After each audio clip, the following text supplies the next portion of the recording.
Bila Allah Ta'ala kata, وَالَّذِينَ آمَنُوا وَاتَّبَعَتْهُمْ, dan orang-orang yang beriman dan yang mengikuti mereka itu, zurriyatuhum, daripada zuriat-zuriat mereka, biimanin, yang beriman, alhaqna bihim zurriyatahum, kami akan himpunkan mereka balik dalam syurga.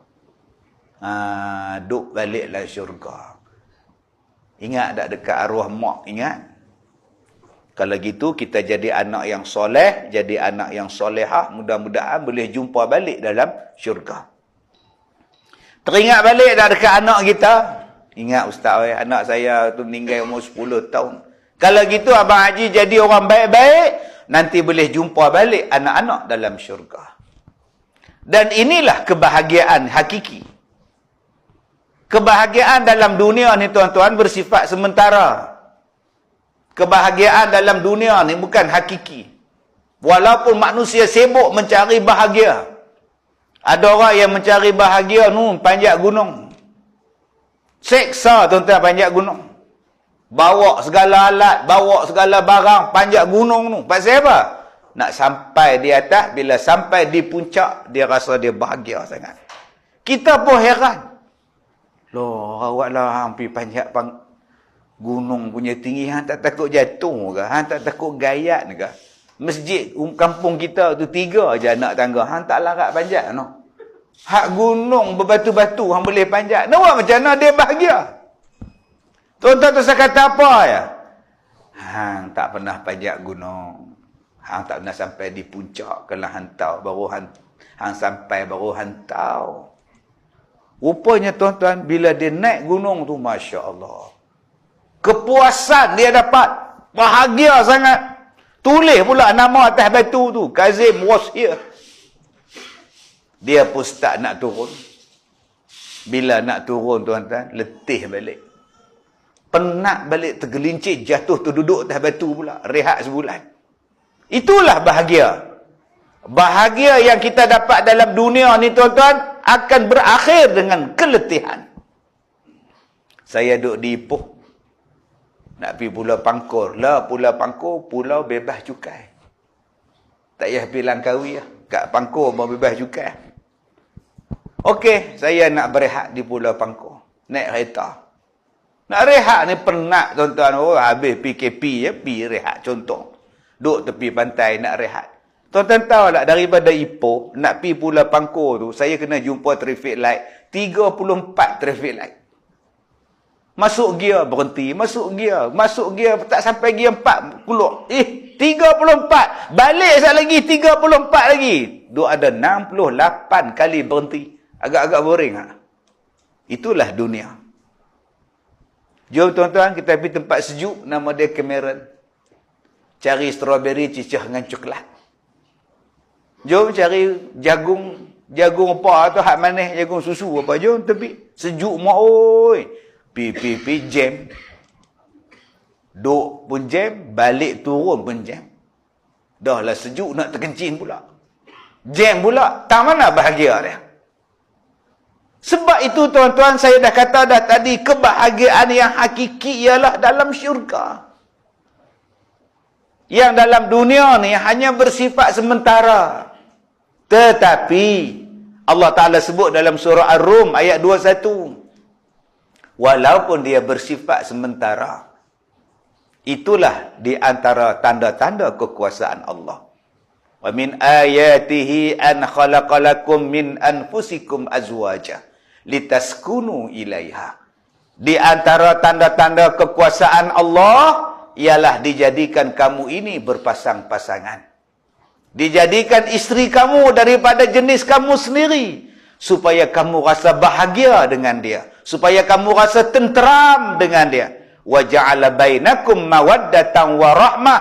Dijadikan kepada kamu dua perasaan, mawaddatan wa rahmah, supaya kamu timbul perasaan keseronokan, ketenangan, kebahagiaan dan rahmah dengan kamu bersuami dan beristeri. Ni dia tuan-tuan. Dia kata, Ustaz, apa tajuk malam ni bab rumah tangga ni apa? Saya 78 dah. Ada isteri tak? Tak ada, Ustaz. Lepas tu tak boleh cerita bab ni. Tak boleh. Saya 78 dah. Apa yang abang ingat? 78 tahun tak kahwin dah. Di sekolah saya tu 87 pun menikah. 87 Abang Haji. 86. Kaki betul dua, kaki tongkat, 4 kaki. Naik tangga ni berhenti setengah jam baru boleh sembahyang tu. Lepas menikah tak ada tongkat dah. Sungguh saya tak tipu. Jadi siapa mengah-mengah ni main sekolah saya. Stok ramai makcik ni. Makcik-makcik ramai duduk sekolah saya. Umur 68, 76. Opah-opah kalau Abang Haji angkat tangan kalau nak lah. InsyaAllah baru minggu lepas nikah 2 orang. Isteri, suami isteri 60. Nikah. PKP punya nikah. Nak nikah Abang Haji? Asa jodoh ada kot. Makcik macam mana? Saya ikut je. Nikah. Ni kak nak kalau nak nikah, mai. Ada stok yang baru sampai ni. Umur 76 Abang Haji tu. Kak dapat untung kak package 4 dalam 1. Cik manis, darah tinggi, jantung, gaut semua dah. Gaut bengkak mernin lah. Allahu Akbar. Jangan kita cakap tajuk ni tak sesuai dengan aku. Tajuk ni tak sesuai dengan aku. Aku tak kahwin lagi. Aku budak sekolah lagi. Jangan kita cakap pula bahawa ni cerita apa. Ni Ustaz saya nak menikah apa. Makcik dah umur 80. Makcik tak fikir dah benda tu. Tak fikir apa Allah Ta'ala sebut. Hang boleh jumpa balik zuriat hang dalam syurga.